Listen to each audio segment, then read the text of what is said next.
Hello, my name's Andrew, and today we're doing a first impressions review of the all-new FREET HOWGILL. Kinda sounds like an English university, right? But no, it's a barefoot shoe, and it actually has some really cool features for hiking and trail running, so let's check it out. Up front, you've got a wide foot-shaped toe box, and this is pretty standard for FREET, but if you're someone who has extra wide feet and you've never been able to fit into FREET before or you're interested in trying them, this would be a good option because the knit upper is very stretchy and it gives you a lot more room than some of their other shoes do. And speaking of the knit upper, it's actually made out of recycled bottle yarn, which is really cool. FREET has a lot of recycled materials, like even coffee grounds in some of their shoes, which is, yeah, pretty awesome. And another interesting thing that you can't tell about this shoe by looking at it is that if you get really close, you can see that it's actually got a water resistant layer there. And it kind of fooled me because when I took these out, I didn't know it was there. So I was looking at the knit upper and I was walking through a muddy field and I'm like, why are my feet not getting wet? And then I looked at it closer and I realized, yeah, there's like a really thin transparent film and it's actually pretty water resistant. But yeah, another thing I like about this upper is that it's very soft. It feels great around your ankle and you can wear this barefoot. Although I found it to be a little bit more breathable with merino wool and gingy toe socks, just because when you get the socks in between your toes, it just creates a little bit more airflow and breathability. And with a synthetic shoe like this, it's not always as breathable as natural materials, especially when it has waterproof or water resistant lining. So that's something to keep in mind. As far as the laces go, I really like them. They've got some nice stretch to them and they've got some texture, so they hold on really well. Like this knot is still super tight from when I took the shoes off, but because it's a knit upper, you can just slide your foot into there, which is really nice.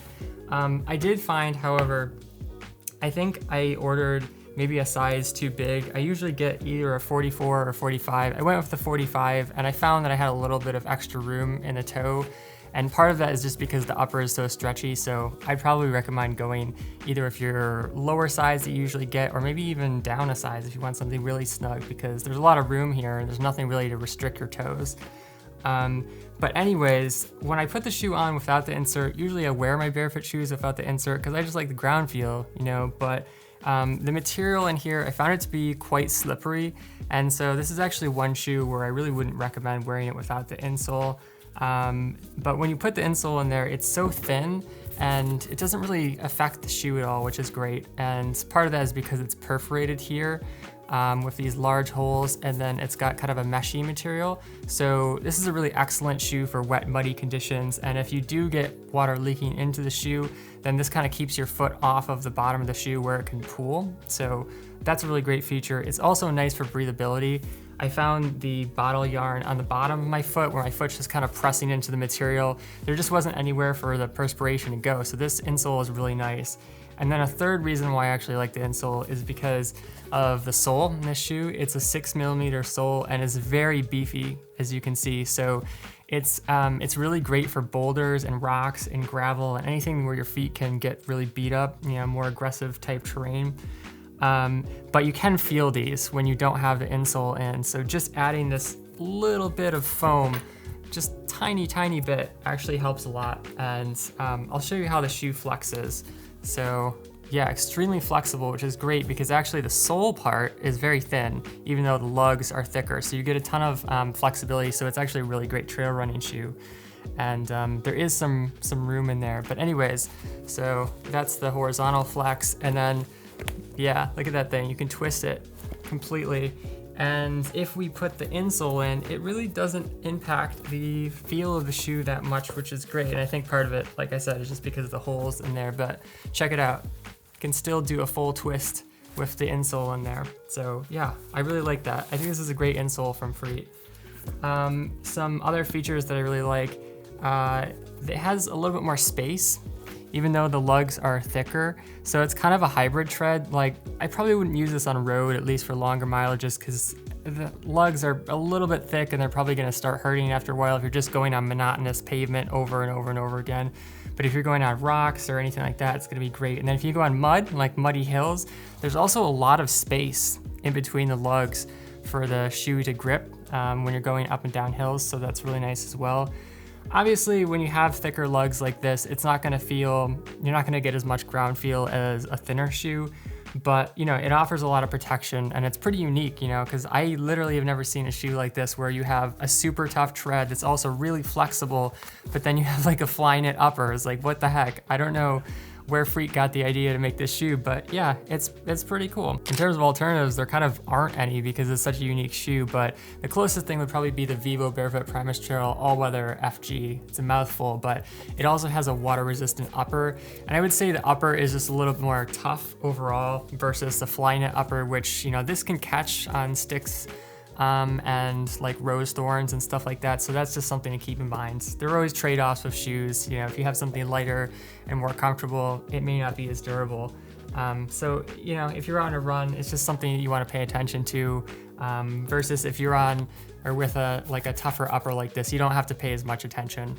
So, you know, pros and cons, but it's also not quite as flexible or soft feeling in the upper. Although it does have a little bit better heel lock here, and an advantage of having like a stiffer upper like this is that if you're going on really steep or unstable hills, it just holds your foot a little bit better. So again, pros and cons, but drawstring laces here and a pull down tab. So it's also really easy to get on and off.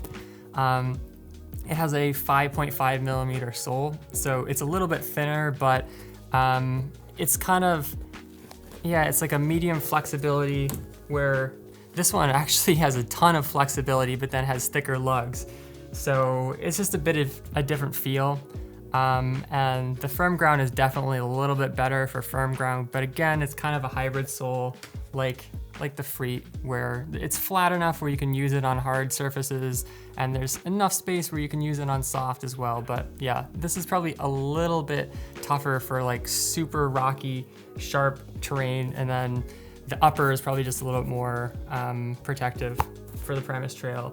And then one other alternatives for water-resistant type trail shoe would be the Vibram V-neoprene. Has a neoprene upper.